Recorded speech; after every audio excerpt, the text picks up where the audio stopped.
Welcome to Offshoot, the Fident Capital podcast with host Kevin Shirken. Offshoot is a curiosity-driven conversation that features a wide range of real estate and business professionals. In each episode, we unpack the knowledge, vantage point, and domain expertise of our guests. Then we move beyond the facts and figures and dive into the personal habits and mindset which allow them to be high performers in their respective field. This podcast's objective is simple: supporting entrepreneurs, fostering relationships, and uncovering meaningful conversations that positively impact business.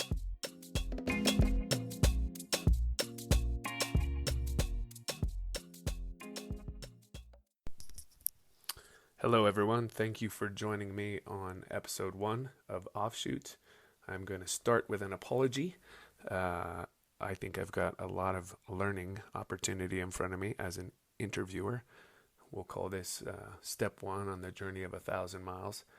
I find myself talking over Brian Shirken, my guest, not once or twice, but at least a few times. So my apologies to Brian and my apologies to you, the listener.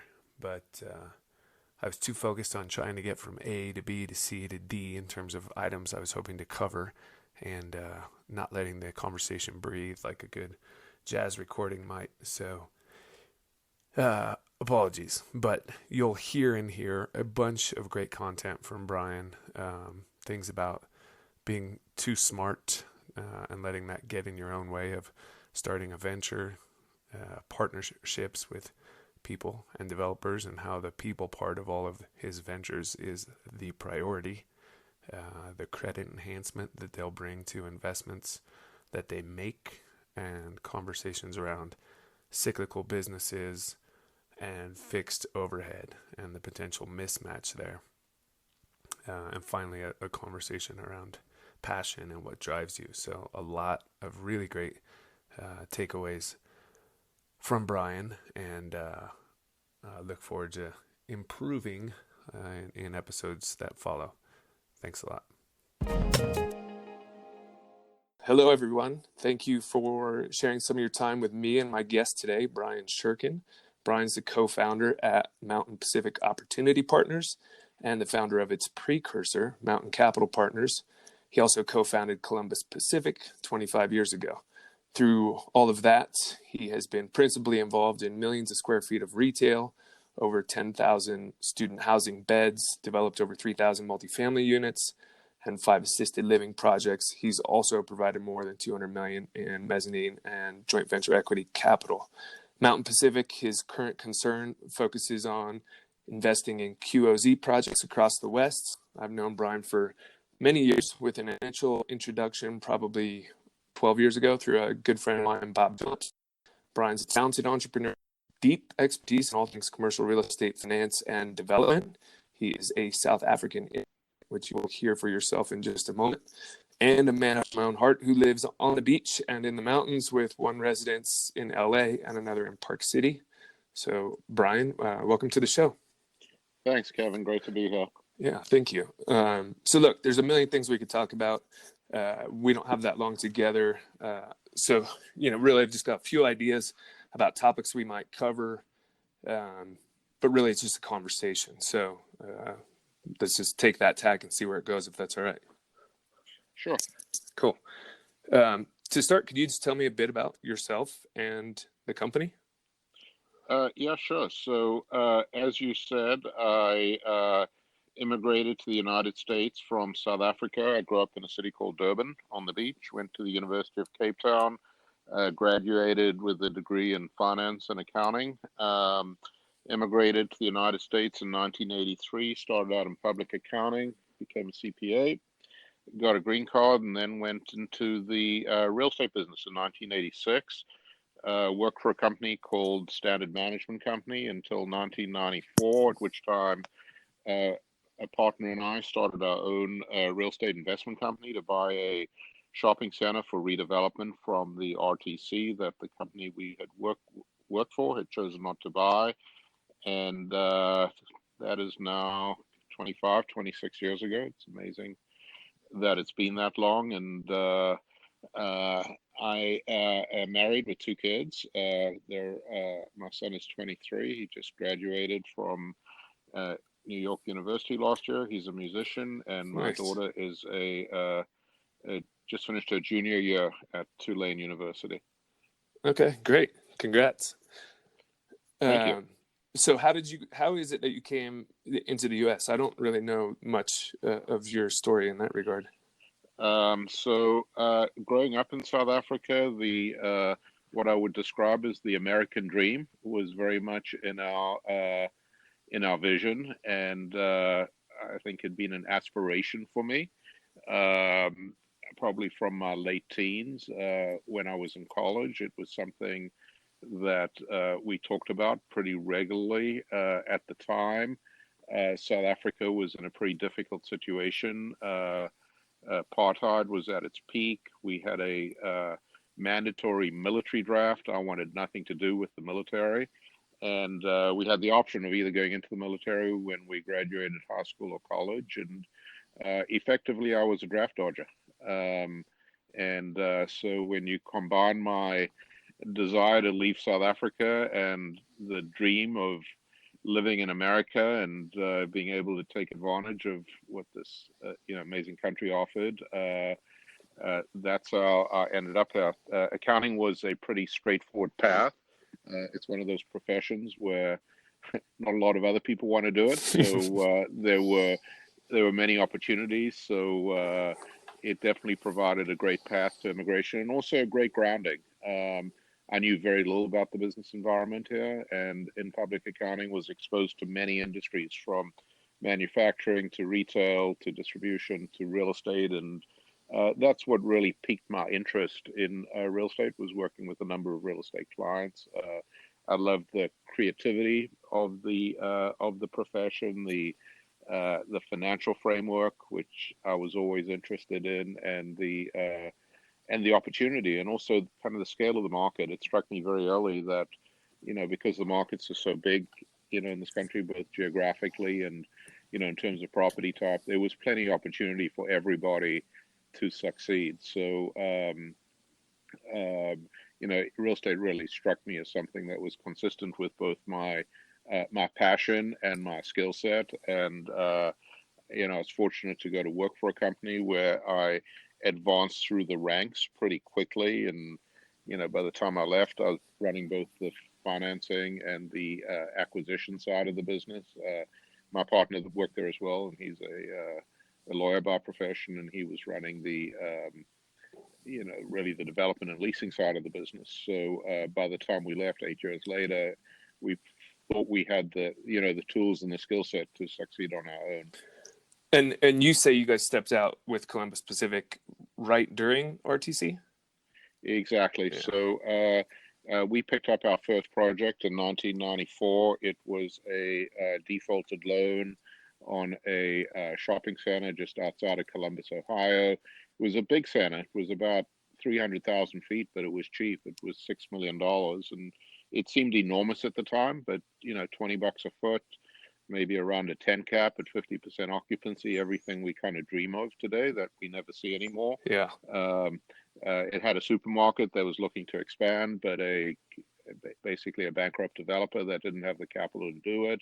It had a lot of excess land for out parcels. It had a Sears department store on 100,000 feet on 10 acres that, was concerned. Everyone was concerned about the renewal. We knew it was a good development opportunity if they didn't renew. So what a lot of people saw as risk, we saw as opportunity. And the reality of it is we weren't really smart enough at the time to understand the complexity associated with the deal and and all the issues associated with both the redevelopment and development. We only figured that out about 2 years into the deal, but it always struck me that, in the beginning of a real estate career, sometimes you're not smart enough to get in your own way. So, we took on a deal that I definitely wouldn't do today, but it really started our career and started our business, and ended up being a very profitable transaction for us. Yeah, that's super interesting. I completely agree with you. I think the entrepreneurial plight is one where a lot folks chuck themselves into things that with their current knowledge, they might not have done. But I think that's part of the learning and growing. So I know Columbus Pacific, you guys did a ton of retail, and then you created a JV with one of the capital markets brokers in Southern California for Mountain Capital Partners, and did a bunch of multifamily and student housing finance. Now with Mountain Pacific Opportunity Partners, you guys are focused on the qualified opportunity zones. What's led you to focus on that in the current environment? So it was really a transition from a capital markets business that, as you mentioned, we created about 6 years ago. That business was positioned to provide what we call non-institutional equity to multifamily developers, and what that really meant is deals that were too small for institutional investors, typically in the $5 to $15 million range of equity, or were in markets that institutional investors wouldn't go to 5 or 6 years ago. Those were markets like, let's say, Salt Lake City or San Antonio, and it was our expectation that everything we were doing over time would become institutionalized, which it did. And as more capital started flooding into the deals, land became more expensive. Obviously, construction costs have gone up pretty significantly over the last few years, and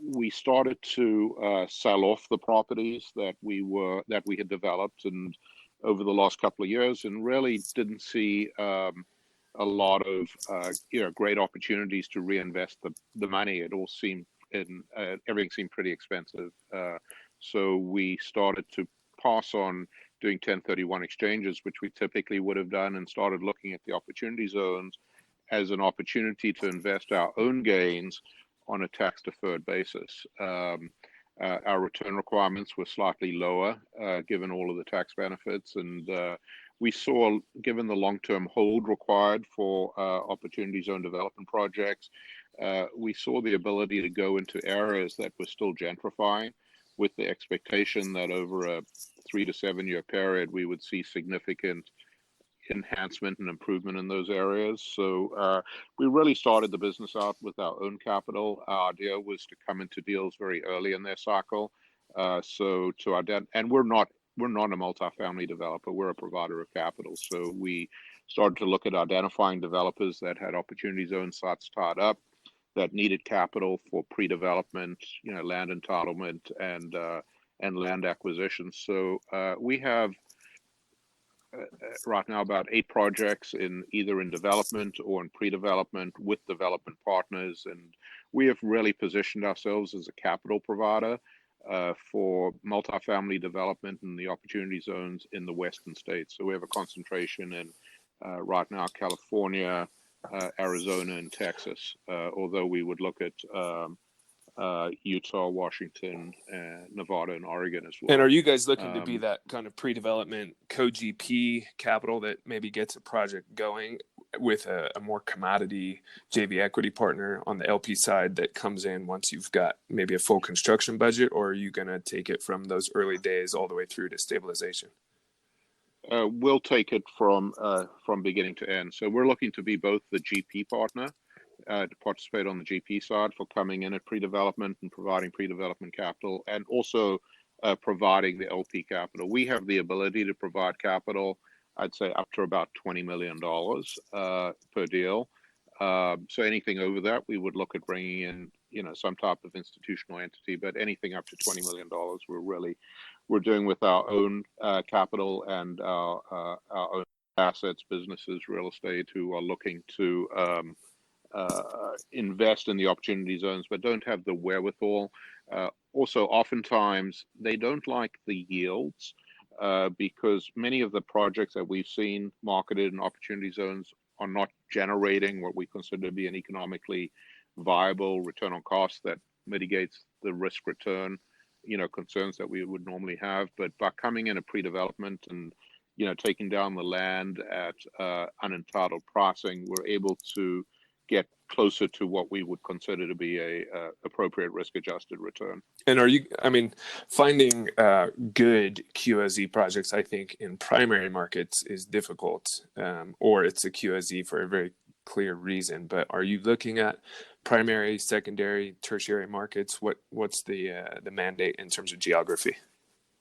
I'd say it's primary and secondary markets. So we have a project a larger project, 220 units that we're doing in Phoenix, right on the border of Tempe. So obviously Tempe is a very advanced and evolved market, but with the light rail line, you can see the Tempe market expanding across the border into Phoenix. We're doing a deal in Dallas in an area called the Bishop's Arts District, which is very close proximity to downtown Dallas, and you can see the evolution happening. And we're also doing 2 projects in San Pedro in Los Angeles, which is has tremendous development coming in, and we see the long-term prospects as being very positive. We're also doing a bunch of stuff in the mid-city area of Los Angeles, the area between Robertson and downtown LA, around the Expo line in Jefferson, which is somewhat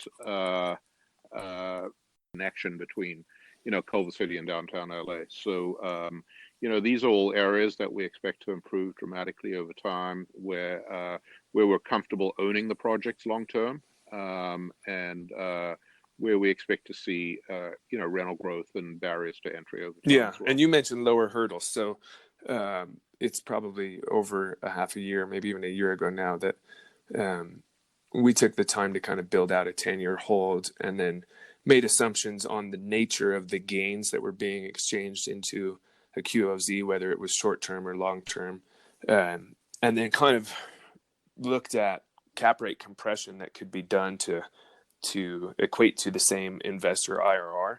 And, when you talked about this earlier, you sort of said, we can kind of have a little bit of a lower return expectation because of some of the tax advantages. I think we landed at like a 200 basis point IRR delta, which is to say, put 2 projects side by side and look at them on an after-tax basis. If one of them was returning like a 13 IRR, and then the one in the QOZ might be a 15, does that math tie with what you're seeing? And how do you guys think about kind of the lower return that you would accept? So that is really a reverse engineering that the accountants and tax planners have done to calculate the benefit of the tax benefit. We don't really look at the deals that way.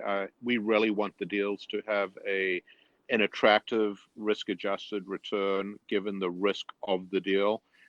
Typically, if we're translating it, it might be more like a 25 basis point differential on the untrended return on cost. Yeah.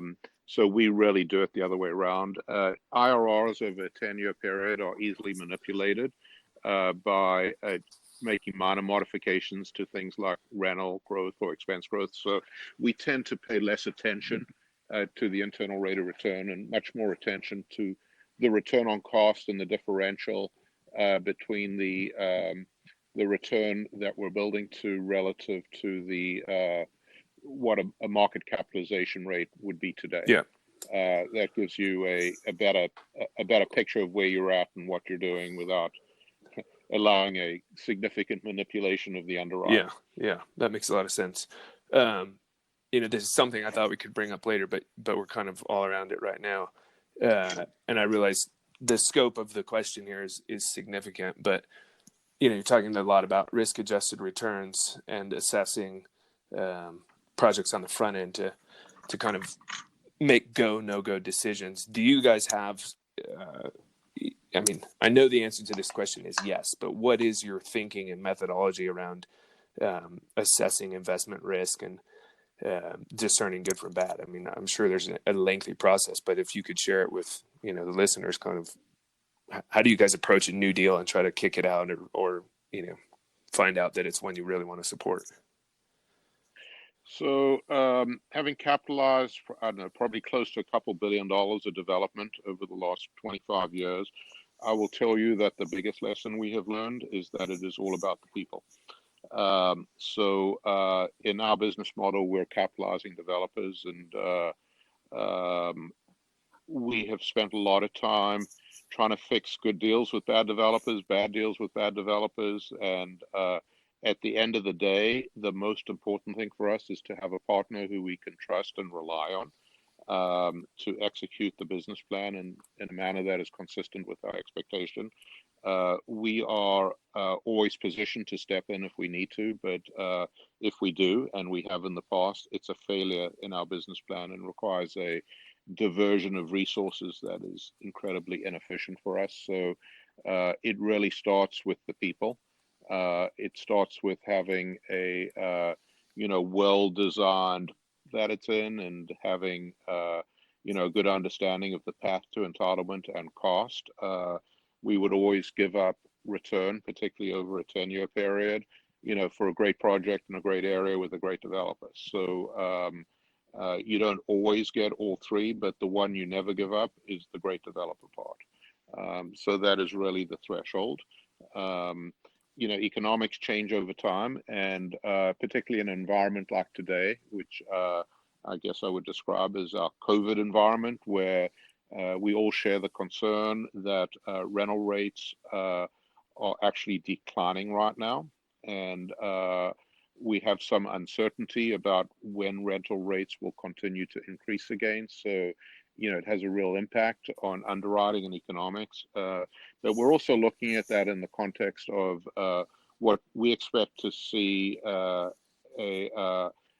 big decrease in construction costs. We're expecting our apartment construction costs to go down by 5 to 10%.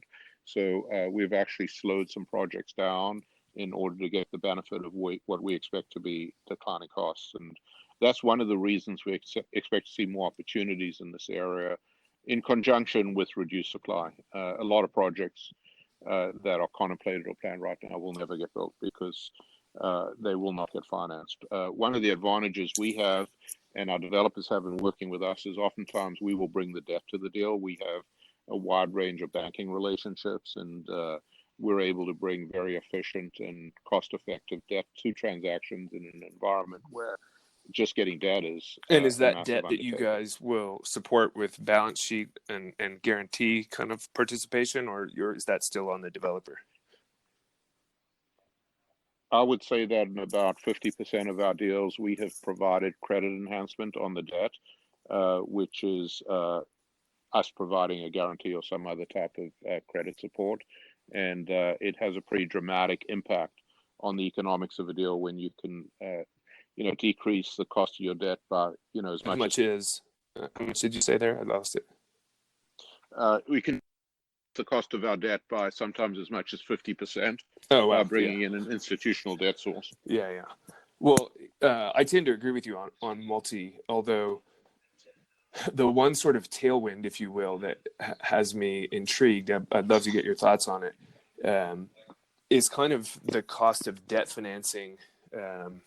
In particular, I don't know if you're tracking on the topic of rent declines, cost declines, a lot of apartment projects being unfinanceable or potentially falling off of the pipeline. The tailwind that I see there, those all being the headwinds, is the recent dramatic drop in interest rates. And in particular, the HUD has a program at 223F that prior to March 2nd, you couldn't get without 3 years of stabilized operations. That money's being quoted at like 2.45 to 2.65%.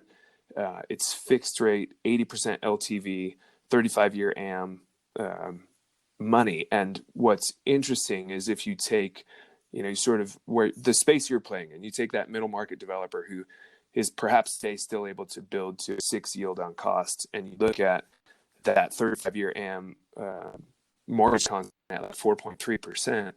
You can just get to stabilized operations, and I'll grant you may want to stress them in terms of total occupancy and pro forma rents. You may want to stress down, but if they can build to a 6, you're looking at like 120% of cost being refinanced in the form of an 80% LTV HUD loan, and I've never seen that dynamic in the marketplace. So I was just curious, have you guys looked at that side of the takeout financing and kind of the implications between, what I would say is a pre-COVID yield on cost pro forma and a post-COVID cost of permanent financing? Because it looks compelling to me.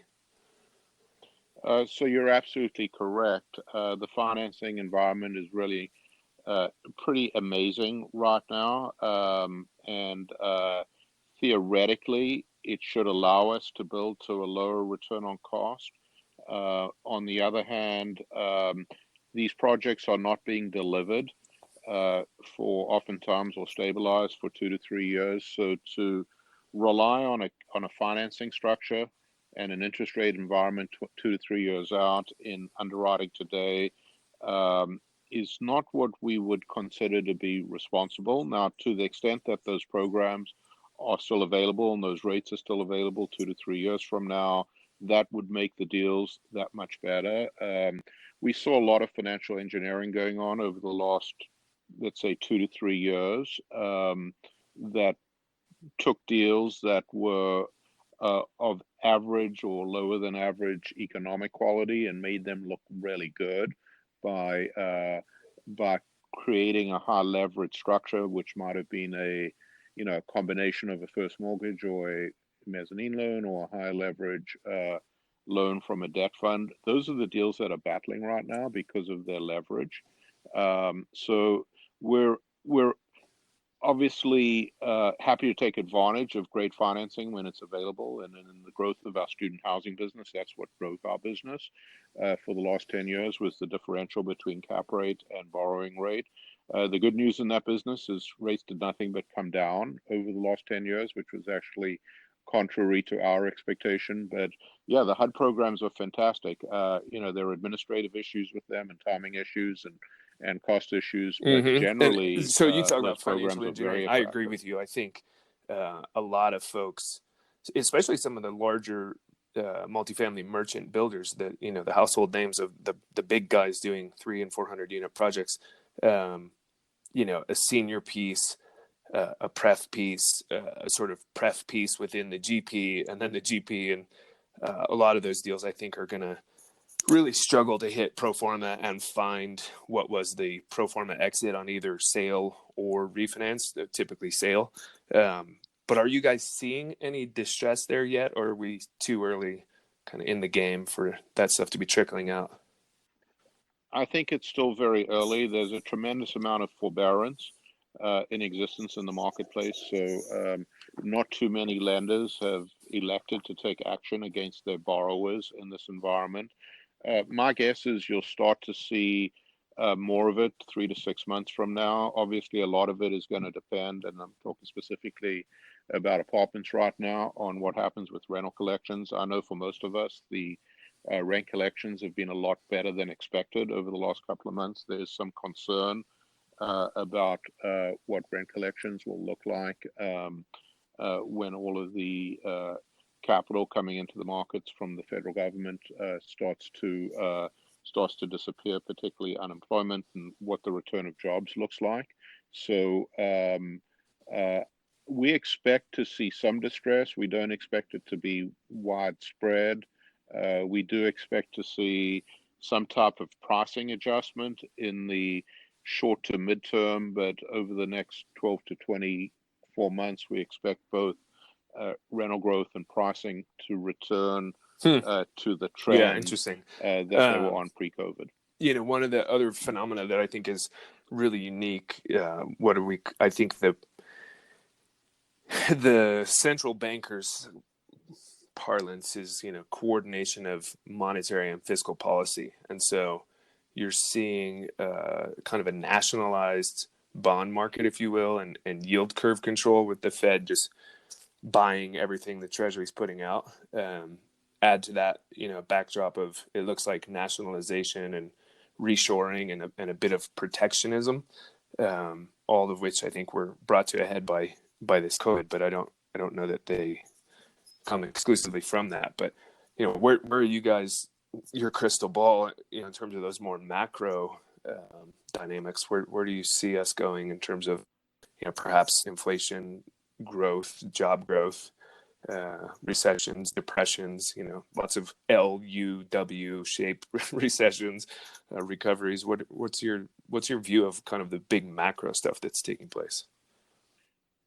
So we really don't have a strong opinion that underlies our business. I guess the reality of it is that we're not economists, and our guess is probably no better or worse than anybody else's.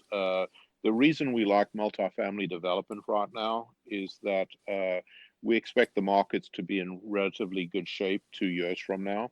It's very hard to predict what's going to happen over the next 2 years, but most of our projects will deliver 2 to 3 years out, and that feels like a very good environment to be delivering in. Most of the studies that we read show us returning to rental growth in that timeline. We've been betting wrong on inflation for 10 years already, so I wouldn't take a bet on inflation right now. On the other hand, if we do see some inflation, it's going to be good for our business. Hard assets are always going to perform well in an inflationary environment.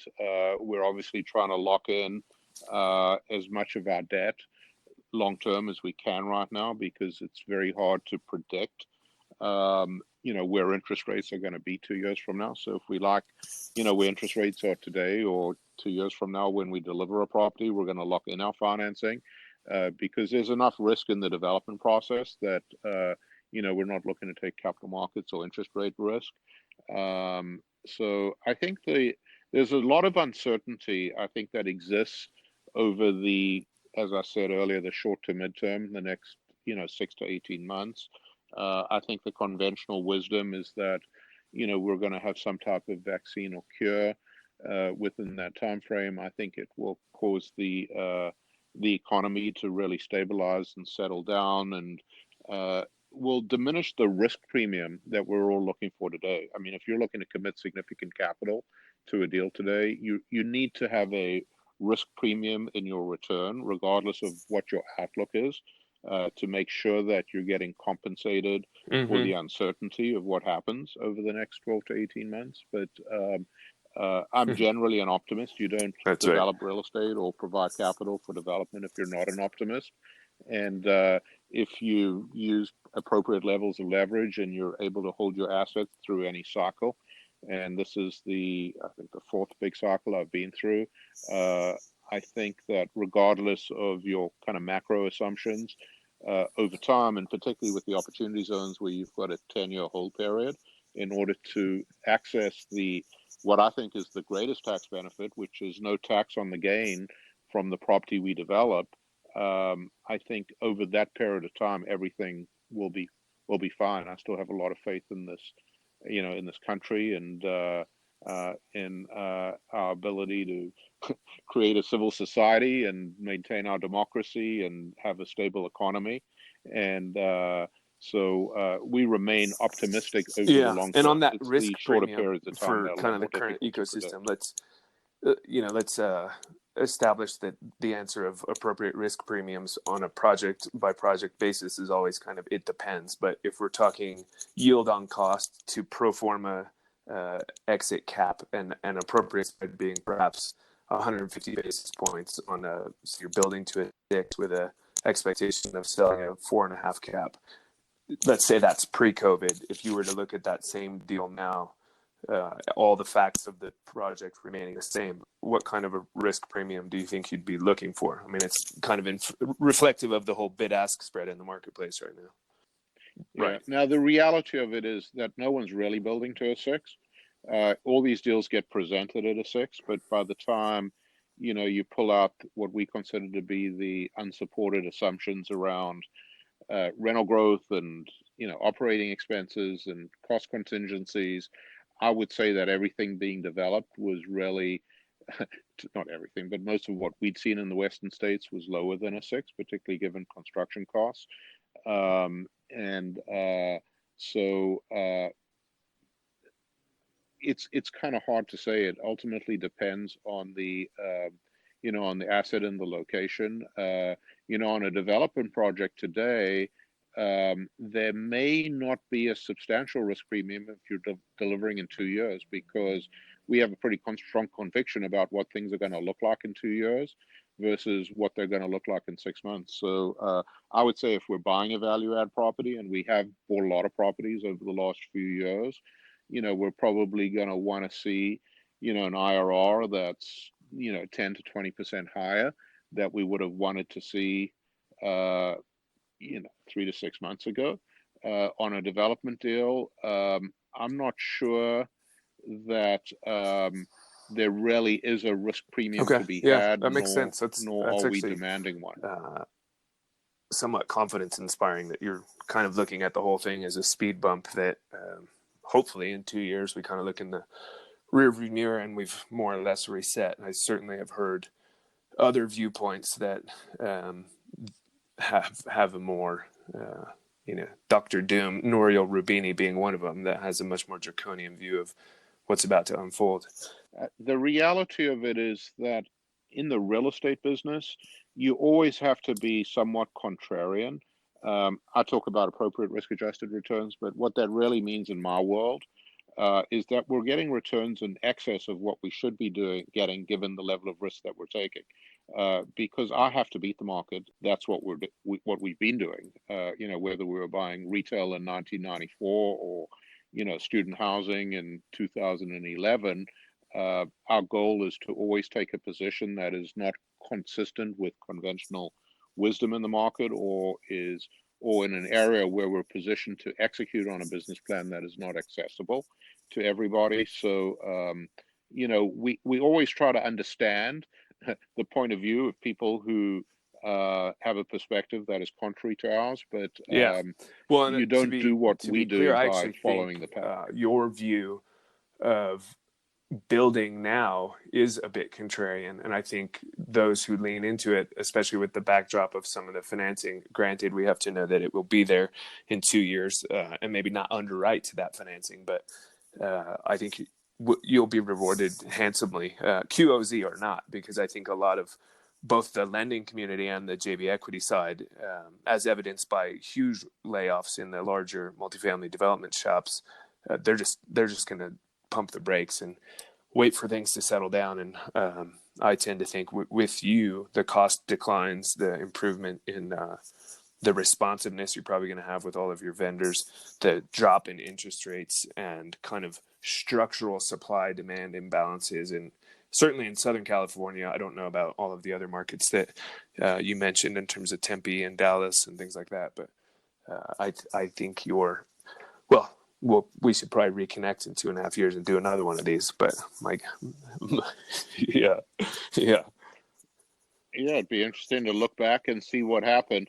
There is one other thing that happens in this environment, and where there is, let's call it a shortage of capital for compelling deals, is that as a provider of capital, we look for much better structure.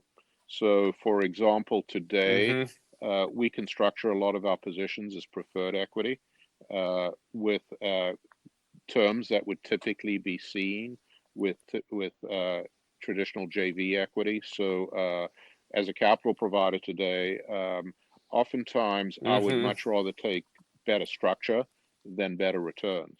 So we might give up some upside in order to have a developer subordinate their equity to ours. And in this market, we're quoting much more preferred equity than traditional equity. And that's one of the advantages of investors working directly through us, because we have access to so many developers and pretty good insight into how the market is operating at any point in time.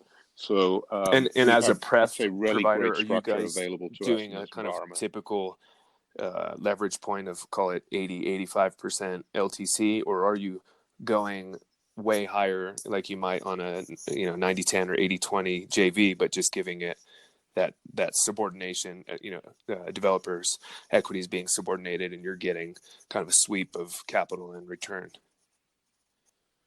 The latter. So, I've never really been that concerned about developers co-invest, as long as they have the characteristics that we're looking for in a developer. So we have deals where we've gone up to, as high as 100% of the capital stack with the right developer with appropriate fee subordination. So we're always very high in the capital stack. we're not looking for a coupon. That's not our business. So when I talk about preferred equity, it's really JV equity that's structured into a preferred position where we have a significant well, look, let's turn the participation page in a little bit and profits. talk about you and your sort of personal engine, the things that kind of make you go. And I guess I'll start with teams. I know that Columbus Pacific, you guys were, I believe, a very lightweight shop, you and your partner. I remember running into you once with a backpack, and you were sort of explaining how you could fly out, spend the night in the market, fly back, and really have everything you need just in a laptop and I think a change of clothes in your backpack. And I know Mountain Pacific also was a very lightweight, or sorry, Mountain Capital Partners was a very lightweight team, and it looks like you've got some heavyweights, but also a small team with Mountain Pacific Opportunities. So just your thoughts around team building and what is it that has had you continue to keep a small team as opposed to doing what a lot of folks do, which is build a full scale operation and pick up all that overhead. So we've built multiple businesses around real estate. Each of our businesses are run by a partner who has day-to-day responsibility for that business, and every relationship with a partner is structured in a way that creates maximum alignment. So I'm a big believer in alignment. Most of these partners have significant ownership in every business, and today we have a shopping center business, we have a student housing business, we have an assisted living business, I have a capital markets business, and I actually have a resort development business as well, each of which are run by very senior people in the industry that are enormously capable, that participate in profits.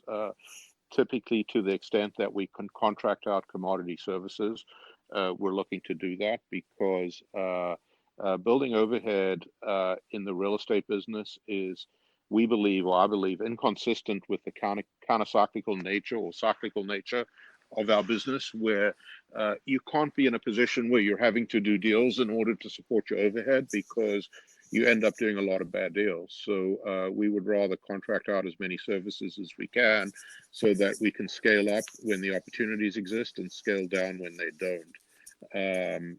And that's the way all of our businesses are structured today. I mean, obviously, student housing is a very management intensive business. We co-own a management company with a partner, and we have 250 employees in that business, and that's labor intensive. But in our opportunity zone business, there are 4 key people, and we're very focused on a streamlined analysis and decision process, and getting deals done, and focused very heavily up front and figuring out what we can and can't do, and not wasting a lot of time on things we're not going to do. Also, when I started in the real estate business, I worked for a company that had a very large in-house staff, and I found that I was spending probably at least half of my time on personnel-related matters. And when we started Columbus Pacific 25 years ago, we wanted to spend all of our time on the areas of our business where we make money, which is always what we've done. I've never seen a lot of margin in the management business. In certain aspects of our industry, you need a control management, but where you don't, the margins go to those people who have the scale, and we want to have the ability to scale up. Yeah, and scale I mean, down, clearly it's a very effective strategy. We don't have to look any farther than those multifamily builders of scale that we were just referencing, and look at, I think they've laid off 35 to 50% of their staffs because they were doing exactly what you mentioned, which is generating fee income that's sufficient enough to keep the team fully employed at all times. And when they hit headwinds, there's only one thing for them to do, which is try to reduce overhead and skinny up and push through. So congrats. I mean, I think it's a very intelligent. And also we also believe that you have to maintain flexibility to move through and into different areas of the real estate business. We did a lot of shopping center deals coming out of the downturn from 2010 to 2013, where we were buying distressed centers that were, let's say, half built or half leased, but as they stabilized, we sold them, as well as 80% of our remaining retail portfolio, and really cycled into the into the student housing business, which we thought had an income stream with much greater integrity over time. But if we'd had significant infrastructure in retail, I think it would have made it much more difficult for us to cycle out of retail and into students. So, and even in the multifamily development business, we built and owned probably as many as 3,000 units over the last 6 years. We've probably sold 70% of that already. With big infrastructure in place that was entrenched, I think it would have been much more difficult to sell out of those assets at what I think we will look back at as kind of record well, look, prices if you move cycle. away a little bit from kind of teams and that team building strategy and just go to kind of the personal side, my view of life is kind of, if I can kind of win the day, I've got a much better chance of, if you will, winning it all. So I've got a whole series of kind of daily routines that I try to send myself through to kind of frame the day and my head, if you will, as it pertains to approaching it. And it seems like you're very clear on what you have been doing for a long time. I wonder if you might have any daily routines that help you kind of focus and perform at the level you have. So before I get into that, what I would talk a little bit about, and I speak to a lot of young people that are in the real estate business or coming into the real estate business about their path. And I think most importantly is for people to try to identify their area of passion. Real estate is not a generic business. There are lots of different aspects, lots of different property types, lots of different geographies. And I think in order to be successful in this business, you need to find the areas of the business that you're passionate about, and that can change over time. And I'll come to your question in a minute. We built a home in Park City about 12 years ago now and became very excited about the idea of creating exciting contemporary spaces, and created what I call a home building company in Park City, which eventually became a condominium building company, which is now a hotel development company. And we have become very, when I say we, I mean my wife and I have become very passionate about the process of creating exciting places and spaces, and that people can experience in a way that affects the quality of their life when they're in that space. And so what I've continued to do in this business is to find my areas of passion, and we've been fortunate enough to be able to evolve into creating projects that are very near and dear to us.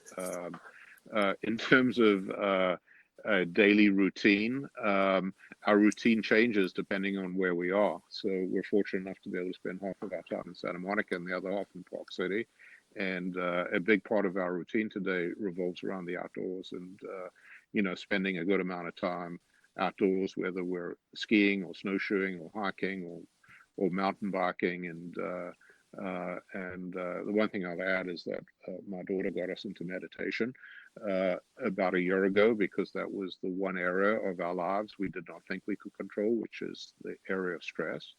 And for stress management, I'd say that meditation has become very significant part of I have what we do, dabbled in it off and on throughout the years, and I actually just recently got turned on to another of these apps. It's called Waking Up. Sam Harris is the guy who kind of is in there, and I have found it absolutely fantastic. So that's great.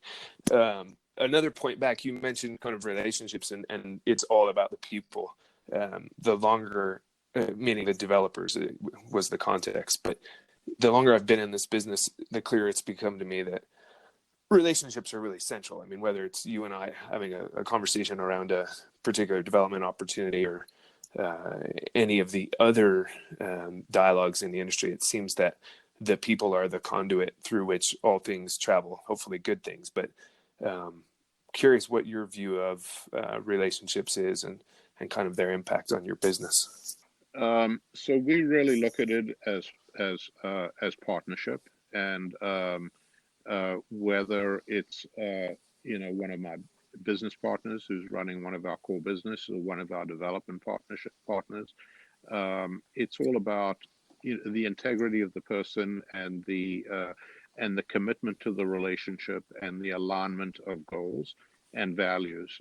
It's very difficult to, have a great relationship if you don't have shared values. So underlying all of these relationships are people who have shared values. And I have found that by engaging in community and philanthropically around areas that we're passionate about, I have been able to develop relationships with people that share my values and that share my commitment to the various communities that I'm engaged in. So I think that's what really underlies all of these relationships. And it also takes an investment. Relationships don't just happen, they develop over time. And it takes an investment in time to build the relationship. But it's not difficult to do if you have common interests and you're engaged in common aspects of either the industry or community. Okay, this one's a little 90-degree turn here, but I'm curious about it because you are highly productive, and what my personal affliction is, I'm almost certainly kind of adult ADD, and I find it both a gift and a challenge. But there's a lot of noise, whether it's the phone, the email, the kids, social media, meetings, the 12 applications I've got open on my desktop. The more that stuff sort of shows up, the harder it is for me to find the time to have the kind of conversation we're having right now, to get my brain onto the kinds of thoughts that you just expressed as it pertains to, having a passion, but also having the flexibility to let that evolve over time. I'm curious what you might see within the context of, the digital ecosystem and the noise of our, if you will, kind of current day existence. So I tend to look at the technology a little differently. The way I look at it is as a tool that provides me with the ability to live my life where and how I want to live it, whether I'm on a golf course or on a ski mountain. I could still be checking emails. I could still be on a call. And I think there's certain people that would prefer not to play golf with me because I might be checking my emails, but that's what gives me the ability to get home at night and not have 200 emails waiting for me, and gives me the ability to spend time, with my family or my kids and or my friends. So I don't look at it in a negative way. I think I've been fortunate enough to be able to focus myself in the area of my strengths, which is really, vision and strategy and team creation and team building. And I've been able to surround myself with really talented, capable, motivated people, who are able to execute. So I actually find today that I have more flexibility with my time than I ever have. Since my kids went to college, we've traveled a lot, and I've had the ability to run my businesses, while still traveling. And I'm a big believer in purpose. We haven't talked much about this, but I believe we're put on this earth with a purpose, and with the goal of accomplishing so much more than just personal success. And so I've engaged pretty significantly in, community building, philanthropy, travel, personal development. And, my goal is to leave this earth a better place than the one I found it in. So if you're driven by purpose, I think that you start to, at a certain point, find the things that are fulfilling and important and provide meaning, and I'm very focused on that. Yeah, it comes through. Business life. That's fantastic. Well, look, I don't want to keep you too much longer, but maybe you have shared a lot of wisdom. I appreciate your insights and the candor of the exchange. If you have something, there's probably been 4 or 5 of these already that you might want to share. Business entrepreneurs, real estate entrepreneurs, maybe something that you wish you had learned sooner, or thoughts on what it takes to be successful in this business. I'd love to kind of maybe close on that front and I just thank you again for taking the time. So maybe I would go back to, one of the comments I made earlier about the difficulty of getting out of your own way. If you spend too much time thinking about all of the things that can go wrong, you tend to get paralyzed in the decision-making process. So I think, the real estate business, particularly when you're looking to accomplish, compelling returns, and there's a relatively significant amount of risk involved, you need to be comfortable with risk, and you just always need to ensure that you're being compensated adequately for the risk you're taking, given the fact that, things can go wrong. I go back to the first deal I did where clearly our risk was not capital because we didn't have any, but it was time. And had we known how much time or how much energy would have needed to go into the first project, we probably wouldn't have done it. But, a certain amount of ignorance or naivete is not necessarily a negative thing. Oftentimes that's the thing that enables us to accomplish what other people might have looked at as being impossible. So, I feel very strongly about the fact that the opportunity that this country delivers is incredible.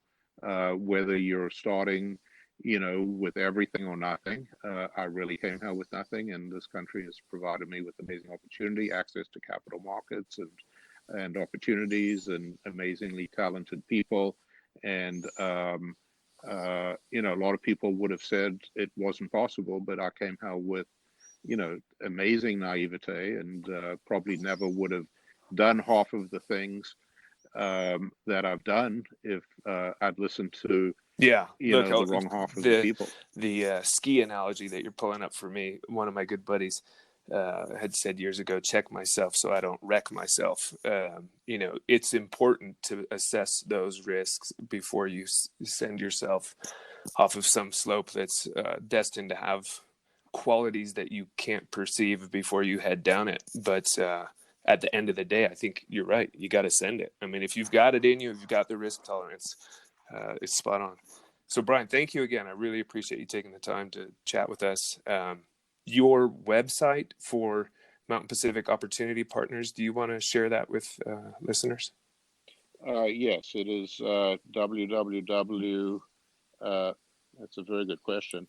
I think it's mtnpac.com. Is that right? It's, yeah, or maybe it's MNT. That sounds right. Thank you very much. MNTPAC.com. Yeah, but I'm sure Google, you can find it, Mountain Pacific Opportunity Partners, and through the website, I think folks could get a hold of you if they were so inclined. Correct? Brian, thank you again. I really appreciate the time, and look forward to catching up. Great. Thank you very much, Kevin.